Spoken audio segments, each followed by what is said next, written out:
तो आज का टॉपिक है बिल्डिंग कॉन्फिडेंस इन ट्रेडिंग। अपने लॉसेस अगर कम होंगे तो कॉन्फिडेंस बढ़ेगा। तो प्रॉफिट को बाद में चेज करिए, सबसे पहले अपने लॉसेस को कंट्रोल करने की कोशिश कीजिए। उससे आपका कॉन्फिडेंस भी बढ़ेगा, ओवरऑल प्रॉफिटेबिलिटी भी बढ़ेगी। मार्केट का जो करंट सिनेरियो है ये काफी ऑकवर्ड है। 93% ट्रेडर पैसा कमाते हैं और 99% ट्रेडर एफडी रिटर्न से कम कमा पाते हैं। कोरोना काल से ट्रेडर की संख्या में काफी बूम आया था, काफी उछाल आया था।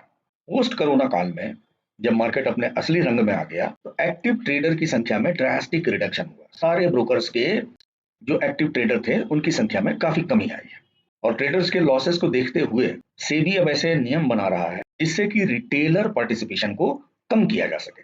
यानी एक तो रिटेलर भाग भी रहे हैं, दूसरे सेबी भी इस ढंग से काम कर रहा है कि रिटेलर की संख्या को और भी कम किया जा सके, क्योंकि जब 99% लोग एफडी रिटर्न से कम बना पाते हैं तो भैया जरूरत क्या है यहाँ पड़े रहने की, सीधे एफडी कर लो, ट्रेडिंग से ज्यादा बन जाएगा। अब एक चीज जरा सोचिए, इतने large number of trader fail क्यों होते हैं? ऐसा नहीं है कि सब नोवाइस ही हैं। जो लोग फेल होते हैं उनमें मोस्ट ऑफ ट्रेडर्स जो है ये काफी ज्यादा सीखे भी हैं और काफी ज्यादा एक्सपीरियंस्ड भी हैं। उनके फेल होने का सबसे बड़ा कारण जो है ये माइंड सेट और साइकोलॉजी है, जिसकी वजह से वो इंस्टीट्यूशनल इंड्यूसमेंट के शिकार हो जाते हैं। मार्केट इंडिकेट करता है कि ऊपर जाएगा, वो ऊपर ट्रेड लेते हैं, मार्केट नीचे आ जाता है। मार्केट इंडिकेट करता है नीचे जाएंगे, वो नीचे का ट्रेड लेते हैं, मार्केट ऊपर चला जाता है। और कभी कभी तो मार्केट उन्हीं के डायरेक्शन में जाता है, लेकिन उनका ऐसा हिट करने के बाद में। तो चाहे ट्रेडर कितना भी सीख लें, कितना भी समझ लें, लेकिन जब मार्केट में प्रैक्टिकल करना रहता है तो वो सारा सीखा पढ़ा एक साइड हो जाता है और टोटल साइकोलॉजिकल ट्रेडिंग होती है। कैंडल्स के ऊपर ही कंसंट्रेट करते हैं और बाकी के जो मार्केट क्लूज हैं, जो मार्केट अदर सिग्नल्स देता है, उसको पूरी तरह से इग्नोर कर देते हैं, क्योंकि पैसा बनाने की जल्दी रहती है, जल्दी जल्दी ट्रेड लेना रहता है। उनकी थिंकिंग रहती है कि जितना ज्यादा ट्रेड लेंगे उतना ज्यादा प्रॉफिट बनेगा। तो वो जो है हर हरी कैंडल लाल कैंडल के ऊपर में ट्रेड लेने की कोशिश करते हैं, इग्नोरिंग अदर फैक्टर्स। मार्केट क्या कह रहा है उनको अगर ध्यान से देखा जाए तो बहुत सारी गलतियां ऑटोमेटिकली कम हो जाती हैं। अब चूंकि जल्दी जल्दी ट्रेड लेना रहता है तो मार्केट के बारे में एक धारणा पहले बनाई जाती है, आज तो मार्केट ऊपर जाएगा, नहीं आज तो मार्केट बेरिश जाएगा, और उस धारणा के ऊपर में चार्ट को एनालाइज किया जाता है।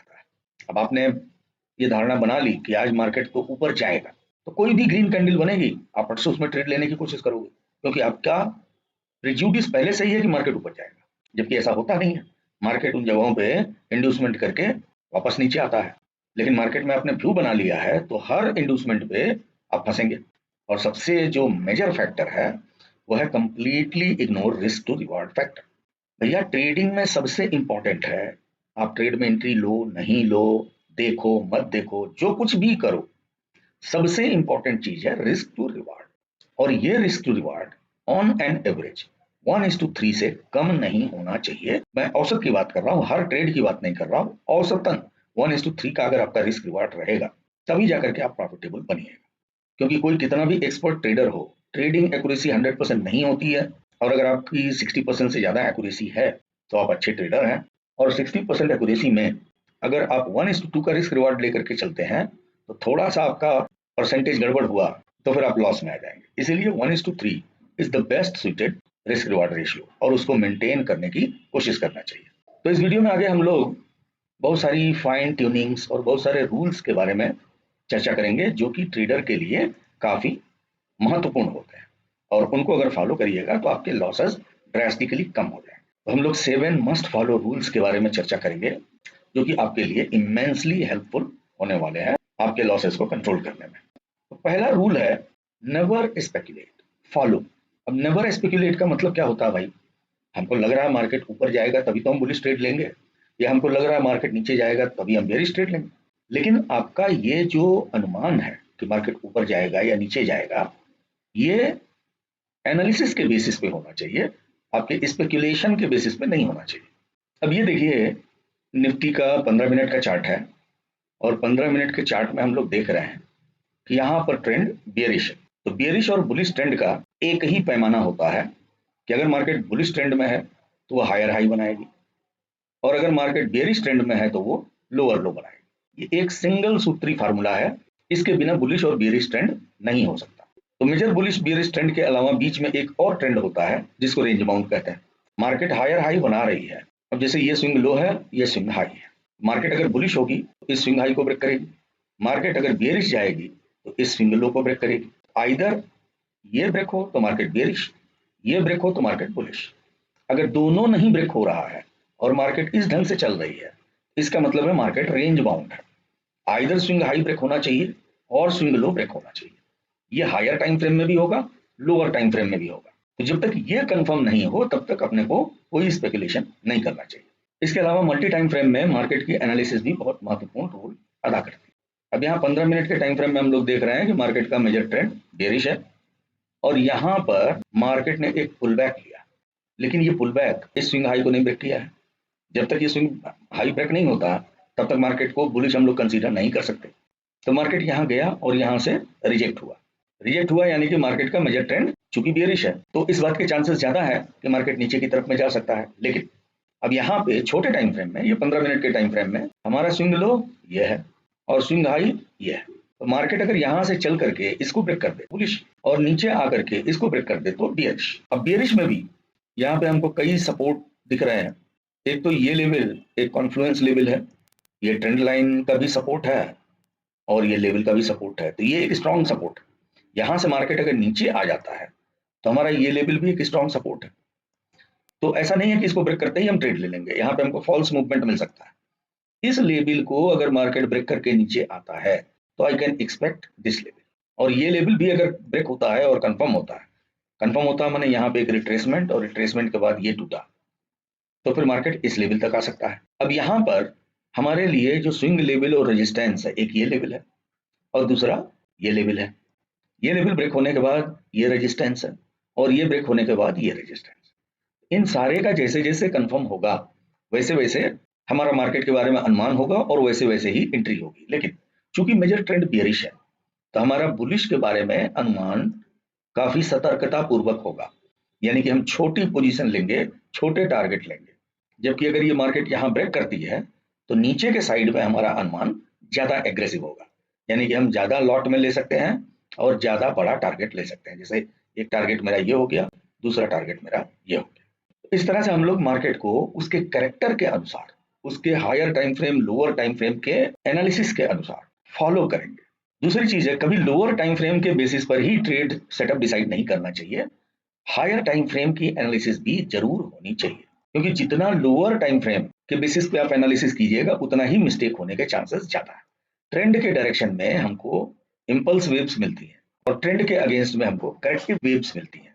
करेक्टिव वेव्स में हमको मोमेंटम कम मिलने के आसार रहते हैं और इंपल्स वेव में हमको अच्छे मोमेंटम मिलने के आसार रहते हैं। तो अगर हायर टाइम फ्रेम में ट्रेंड मान लीजिए बेरिश है और लोअर टाइम फ्रेम में ट्रेंड बुलिश है तो हम लोग लोअर टाइम फ्रेम में स्विंग ब्रेक होने पर ट्रेड ले सकते हैं, लेकिन बहुत कॉशियसली, और वो भी जब स्ट्रॉन्ग कैंडल मिले तब। कमजोर कैंडलों पे ट्रेंड के अगेंस्ट में ट्रेड लेना खतरे से खाली नहीं है। उदाहरण के लिए देखिए, यहाँ पे मेजर ट्रेंड क्या है, बेरिश है। हमारा स्विंग लेवल कहाँ है, यहाँ है। स्विंग लेवल ब्रेक हुआ स्ट्रॉन्ग कैंडल से, दूसरी कैंडल ने उसको फॉलो किया, तो स्विंग ब्रेक होने पर वो भी स्ट्रॉन्ग कैंडल से यहाँ ट्रेड ले सकते हैं और ये बेनिफिट को यूटिलाइज कर सकते हैं। लेकिन चूंकि मेजर ट्रेंड के अगेंस्ट में ये मूवमेंट हो रहा तो यहाँ बहुत कॉशियसली और ट्रेलिंग एसएल के साथ में छोटी पोजीशन में, ताकि पोजीशन हमारे अगेंस्ट जाए तो हमको ज्यादा खतरा नहीं रहे। वहीं पे यहाँ भी देखिए स्विंग लेवल ब्रेक हुआ, लेकिन ब्रेक कैसी कैंडलों से हुआ, कमजोर कैंडलों से। तो जब कमजोर कैंडलों से ट्रेंड के अगेंस्ट में मूवमेंट हो रहा है और वो स्विंग लेवल भी ब्रेक कर रहा है तो भी हमको वहां पे कॉशियसली ट्रेड को वॉच करना चाहिए, जंप एंट्री नहीं करना चाहिए।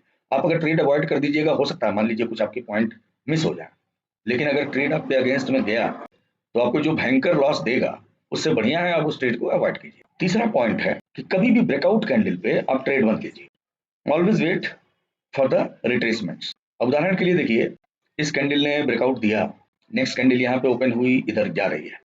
अगली कैंडल ने ग्रीन डायरेक्शन में काफी स्ट्रॉन्ग मूवमेंट दिया, इस रेजिस्टेंस को ब्रेक किया। तो दोनों ही केस में अगर मान लीजिए इस कैंडल पे आप ट्रेड लेते, यहाँ पे ट्रेड ले लिया, या मान लीजिए आपने यहाँ पे ट्रेड लिया और आपका एसएल कहाँ लगेगा, इस कैंडल के हाई पर, यानी कि यहाँ। तो ये जो आपका एसएल हो गया ये 100 पॉइंट का हो। 100 पॉइंट का अगर आप एसएल लगाइएगा और ट्रेड आपके अगेंस्ट जाएगा तो आपको लॉस बहुत हैवी होगा। आप रिट्रेसमेंट का वेट कीजिए, ये प्राइस ऊपर गया, यहाँ पे दो कैंडलें बनी, काफी कमजोर कैंडलें बनी, इसका माने ये प्राइस ऊपर स्ट्रांगली जाने वाला नहीं। अब यहाँ से प्राइस रिट्रेस किया, एक हैमर कैंडल बनाया, हैमर कैंडल बनाया इसका माने यहाँ पे बाइंग आ रही है। और वैसे केस में मार्केट अगर इस स्विंग हाई को क्रॉस करता है या हैमर कैंडल के ऊपर प्राइस जाता है और उस कैंडल के हाई को ब्रेक करता है, तो यहाँ पर आपका ट्रेड हो सकता है और यहाँ तक आपका टारगेट हो सकता है, इस रेजिस्टेंस लेवल तक। 15 मिनट की कैंडल है, 3-4 कैंडल अगर आपके फेवर में मिल गई तो काफी अच्छा पॉइंट बन जाता है। इसका बेनिफिट क्या होगा, your SL will be smaller, आपकी एंट्री सही जगह हो और 1:2 1:3 का रिस्क रिवार्ड आपको बड़े आराम से मिल जाएगा। तो कभी भी बड़ी ब्रेकआउट कैंडल पे आपको ट्रेड नहीं लेना है, आपको हमेशा रिट्रेसमेंट पर ट्रेड लेना है, उससे ट्रेड का कंफर्मेशन भी होता है, आपके एसएल भी छोटे लगते हैं, रिस्क रिवार्ड भी अच्छा मिलता है और प्रॉफिट होने के चांसेस भी ज्यादा रहते हैं। अब जैसे यहाँ देखिए प्राइस ये नीचे आया, ये रिट्रेस किया, ये लेवल क्रॉस हुआ, यहाँ आपकी एंट्री, यहाँ तक का टारगेट, अगेन रिट्रेसमेंट लिया, ये लेवल क्रॉस हुआ, यहाँ पे आपकी एंट्री, यहाँ तक का टारगेट आपने ले लिया, ये मूवमेंट आपको मिला, फिर रिट्रेसमेंट हुआ, ये लेवल ब्रेक हुआ, आपको यहाँ तक का टारगेट मिल गया, यहाँ पर रिट्रेसमेंट हुआ, ये लेवल ब्रेक नहीं हुआ, आपने ट्रेड में एंट्री नहीं किया, आप बचे रह गए, उसके बाद ये लेवल ब्रेक हुआ, ये रिट्रेसमेंट हुआ, रिट्रेसमेंट करके ये लेवल क्रॉस हुआ, यू कैन इमेजिन कितना बढ़िया मूवमेंट मिला। तो इस तरह से रिट्रेसमेंट पे ट्रेड करना आपके लिए हमेशा बेटर रहेगा, और केवल रिट्रेसमेंट पर ही नहीं, इम्बैलेंस कैंडल बनना चाहिए और ब्रेक ऑफ स्ट्रक्चर होना चाहिए। कमजोर कैंडलों में एंट्री लेना कभी भी उचित नहीं होता। अब उदाहरण के लिए देखिए यहाँ पर जो स्विंग लेवल है उसको कैंडल ने एक फेयर वैल्यू गैप के साथ में ब्रेक किया, ये आपके लिए काफी अच्छा ट्रेड रहेगा, क्योंकि इम्बैलेंस कैंडल इंडिकेट करती है कि यहाँ पर इंस्टीट्यूशनल एंट्री हुई है, और जहां पर कमजोर कैंडल हैं वहां पर आप ट्रेड अवॉइड कीजिए। उसी तरह से यहाँ भी देखिए ये स्विंग लेवल एक फेयर वैल्यू गैप से ब्रेक हुआ, ये स्विंग लेवल भी एक फेयर वैल्यू गैप से ब्रेक हुआ, ये swing level fair value gap से ब्रेक हुआ। तो जो इम्बैलेंस कैंडल हैं, इम्बैलेंस कैंडलों के बाद जो पुल बैक है वो पुल बैक क्रॉस हो, वहां आपके लिए काफी अच्छा ट्रेड मिलने का चांस रहता है। उसी तरह से यहाँ भी देखिए एक फेयर वैल्यू गैप बना है, ये पुल बैक हुआ है, पुल बैक के बाद प्राइस इस लेवल को क्रॉस किया है और साथ में ये स्विंग लेवल भी क्रॉस हुआ है, तो यहाँ पर एंट्री और यहाँ से काफी बेहतरीन प्रॉफिट। चौथा जो मोस्ट इंपॉर्टेंट पॉइंट है, आईवी बेस्ड एसएल। एसएल जो है ये अगर आप फिक्स नहीं लगा करके आईवी बेस्ड लगाएं, खास करके इनिशियल एसएल, मान लीजिए आपने ये इम्बैलेंस कैंडल देखा, स्विंग ब्रेक भी देखा, मान लीजिए ये लेवल ब्रेक होने के बाद आपको लगा कि मार्केट नीचे जाएगा, आपने यहाँ पे डाउन साइड का ट्रेड लिया और एसएल आपने यहाँ लगा दिया।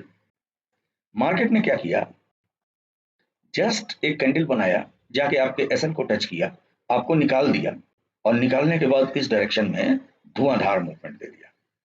आपकी एनालिसिस सही है, मार्केट ने इस स्विंग लेवल को ब्रेक किया था, उसको नीचे जाना चाहिए, आपने उस बेसिस पे ट्रेड लिया, लेकिन यहाँ मार्केट आपको धोखा दे दिया और उसके बाद ये मूवमेंट देख करके सिवाय छटपटाने के आपके पास कोई उपाय नहीं रहेगा।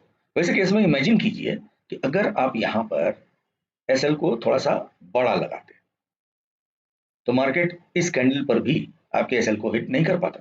तो इस तरह की अनएक्सपेक्टेड वॉलेटिलिटी को काउंटर करने के लिए हमको स्विंग बेस्ड एसएल लगाने के बजाय एटीआर बेस्ड एसएल ज्यादा फायदेमंद होते हैं, क्योंकि वो जब वॉलेटिलिटी कम रहती है तो क्लोजर आ जाते हैं और वॉलेटिलिटी ज्यादा होती है तो वाइडर हो जाते हैं। तो अब एटीआर बेस्ड एसएल कैसे लगाएंगे, तो एटीआर बेस्ड एसएल का ये फार्मूला है, अगर आप लॉन्ग ट्रेड ले रहे हैं तो स्टॉप लॉस बराबर होगा entry price minus multiplier into ATR. उसी तरह से अगर शॉर्ट ट्रेड ले रहे हैं तो स्टॉप लॉस बराबर entry price plus multiplier into ATR. ऐसा करने से ये जो छोटे मोटे वॉलेटिलिटी स्पाइक्स हैं उनका असर आपके स्टॉप लॉस पे नहीं होगा। थोड़ा सा दिक्कत ये होगी कि आपका स्टॉप लॉस जरा सा वाइडर हो जाएगा, लेकिन उसके हिट होने के चांसेस भी रिड्यूस होंगे, और अगर मार्केट उस डायरेक्शन में गया तो जो बेनिफिट मिलेगा वो आपके थोड़े से लॉस इंक्रीज की अपेक्षा काफी बेनिफिशियल रहेगा। पांचवी चीज है not force target, trail SL instead. अब जैसे आपको बोल दिया गया कि भाई 1:3 का रिस्क रिवार्ड होना चाहिए, लेकिन मार्केट अगर उतना मूव भी नहीं करेगा तो आप 1:3 का रिस्क रिवार्ड कैसे लेंगे। अब एक उदाहरण देखिए, अगर आपने मान लीजिए यहाँ पे ये लेवल क्रॉस किया तो आपने यहाँ एंट्री लिया और सपोज करिए यहाँ आपका एसएल लगा है, अब आपको 1:3 का रिस्क रिवार्ड लेना है जो कि अप्रोक्सीमेटली मान लीजिए इस जगह पे आएगा। मार्केट उतना मूव भी नहीं किया तो आपको वो टारगेट मिलेगा कहाँ से? आप 1:3 के चक्कर में बैठे रहेंगे और मार्केट यहाँ आकर के आपके एसएल को हिट करके नीचे निकल जाएगा। तो इसी कंडीशन में आपने मान लीजिए यही एंट्री लिया, ठीक है। अब यहाँ से जब मार्केट ऊपर गया तो आपका एसएल ट्रेल होना चाहिए। यहाँ पर नेक्स्ट कैंडल बनी, प्रीवियस कैंडल के 50% से ऊपर गई, एसएल यहाँ पर। उसके बाद कोई कैंडल ऊपर नहीं गई, हमारा एसएल यहीं पे रहेगा। नेक्स्ट कैंडल ने आकर के इसको हिट कर दिया, कोई बात नहीं है, हमारी एंट्री यहाँ पे हुई थी, एसएल यहाँ पे था, हमने ट्रेल करके एसएल यहाँ पे लगा दिया। तो अब मार्केट का ये जो मूव है, इतना प्रॉफिट तो हमको आ गया। 1:3 इसमें नहीं मिला, अगले में लेंगे। तो कभी भी फिक्स टारगेट वैसा नहीं रखना चाहिए। 1:3 का रिस्क रिवार्ड मिल जाए बढ़िया है, उसके साथ साथ आप अपने एसएल को ट्रेल करते रहिए। एसएल ट्रेल करने से क्या होगा कि कभी कभी आपको 1:3 से भी बड़ा रिस्क रिवार्ड मिल जाएगा, और कभी कभी 1:2 मिलेगा, कभी 1:1 मिलेगा। एवरेज मिला करके आपका 1:3 से ज्यादा हो जाएगा। छठा पॉइंट है, never ignore total chart language. अब इसमें देखिए बहुत सारे फैक्टर्स हैं जिनको कि इग्नोर करना हमारे लिए नुकसानदायक होता है। फॉर एग्जाम्पल देखिए, ये लेवल एक स्ट्रॉन्ग रेजिस्टेंस है, सप्लाई जोन है, ये लेवल एक स्ट्रॉन्ग सपोर्ट है। अगर यहां मार्केट ने ब्रेकआउट दिया है तो यहां से यहां की दूरी ट्रेडेबल है। मैंने अगर हम यहाँ एंट्री लेते हैं, यहाँ एसएल लगाते हैं, तो हमको 1:2 1:3 के रिस्क रिवार्ड मिल सकता है। स्पेशली 1:3 का रिस्क रिवार्ड हमको यहाँ पे मिल जाएगा, तो ये ट्रेड हम ले सकते हैं। लेकिन यहाँ पर ये पुल बैक के बाद इस लेवल को जो ब्रेक किया, तो ब्रेक करते समय अगर हम अपना एसएल यहाँ भी लगाएं तो हमको टारगेट यहीं तक का मिलेगा, क्योंकि ये एक अनदर सपोर्ट लेवल है। यहाँ पर अगर हम एंट्री लेते हैं तो it will be very hard to get 1:3 का रिस्क रिवार्ड। तो ऐसी जगहों पे जहां पर कि अगला रेजिस्टेंस, अगला डिमांड जोन, अगला सप्लाई जोन काफी नजदीक है, वहां पर हम ट्रेड को अवॉइड करेंगे, क्योंकि वहां पर ट्रेड लेने से हमको 1:3 का रिस्क रिवार्ड नहीं मिलेगा। उसी तरह से यहाँ भी देखिए, ये लेवल ब्रेक हुआ, हालांकि कैंडल ने कंफर्म नहीं किया, लेकिन अगर कंफर्म भी करता तो ये एक रेजिस्टेंस लेवल सामने था। ऐसी जगह पे हमको ट्रेड अवॉइड करना चाहिए। इसके अलावा रिजेक्शंस, मल्टीपल अगर रिजेक्शंस हो रहे हैं, अब यहाँ देखिए मार्केट एक अच्छा खासा गैप खुला, गैप खुल करके पहली कैंडल स्ट्रांगली बुलिश गई, नीचे से रिजेक्शन भी है, ये इंडिकेट कर रहा है कि भाई बुल्स जो है पावर में है, मार्केट को ऊपर ले जाएंगे। लेकिन इस जगह पे जाते ही रिजेक्शन मिला, और एक बार नहीं 2-3 दफे रिजेक्शन मिला। ऐसे केस में अगर जो शूटिंग स्टार कैंडल बनी है या ग्रेवयार्ड दोजी कैंडल बनी है, प्राइस उसके नीचे जाता है और स्पेशली ये रेजिस्टेंस लेवल ब्रेक कर देता है, ऊपर जाने पे ये सपोर्ट हो गया, तो सपोर्ट अगर ब्रेक हो गया तो अगला सपोर्ट कहाँ है, इस जगह पर है, यहाँ हमको एक अच्छा ट्रेड मिल जाएगा। ऐसे ट्रेड को हम लेंगे। उसी तरह से यहाँ एक हैमर कैंडल बनी है, हैमर कैंडल के बाद प्राइस इस लेवल के ऊपर गया, यहाँ हमारे लिए ट्रेड सेटअप है। लेकिन इस जगह एक स्ट्रॉन्ग रेजिस्टेंस है, इस ट्रेंड लाइन का कॉन्फ्लुएंस है, तो जब तक ये स्विंग लेवल डिसेसिवली ब्रेक नहीं हो जाता, मार्केट रिट्रेस करके इस लेवल को नहीं ब्रेक करता, मेरी एंट्री नहीं होगी। एंट्री लेते समय जंप एंट्री कभी नहीं करना चाहिए, हमेशा सावधानी से चीजों को एनालाइज करके तब एंट्री लेने में सेफ्टी रहे। क्योंकि सातवां और सबसे महत्वपूर्ण फार्मूला है या रूल है, trade less with strong filters. Jump trade नहीं करने का, कम ट्रेड करना है, लेकिन स्ट्रॉन्ग फिल्टर के साथ। स्ट्रॉन्ग फिल्टर का मतलब है हमारे रूल में जब सारी कंडीशन आएगी तभी हम ट्रेड में एंट्री लेंगे, वरना नहीं। इसके अलावा और भी बहुत सारे रूल हैं, जैसे कि अगर 2 लूजिंग स्ट्रीक एक साथ में हो जाए, कंटिन्यूअस हो जाए, तो फर्दर ट्रेडिंग नहीं करने का, अपना लॉसेस फिक्स रखने का, कि भाई एक दिन में अगर इतने से ज्यादा लॉस हो जाए तो ट्रेड नहीं करने का, ओवर ट्रेडिंग अवॉइड करने का। मान लीजिए 2 या 3 कॉन्सिक्यूटिव ट्रेड में आपका प्रॉफिट हो गया, या एक ही ट्रेड में काफी अच्छा प्रॉफिट हो गया, तो फिर टर्मिनल बंद कर दीजिए, क्योंकि आया हुआ प्रॉफिट ओवर ट्रेडिंग के चक्कर में चला जाएगा। कैपिटल को कम से कम 3 पार्ट में डिवाइड कीजिए, 1/3 से ज्यादा एट वंस यूटिलाइज मत कीजिए। लॉट साइज को भी अपने कैपिटल के अनुसार ही एलोकेट कीजिए। इन सब चीजों से आपके रिस्क काफी कंट्रोल में रहेंगे, और रिस्क कंट्रोल में रहेंगे तो लॉसेस कम होंगे, कैपिटल की सेफ्टी रहेगी। विकेट अगर आपका बचा रहेगा तो रन भी बनेंगे और आप जीतेंगे भी।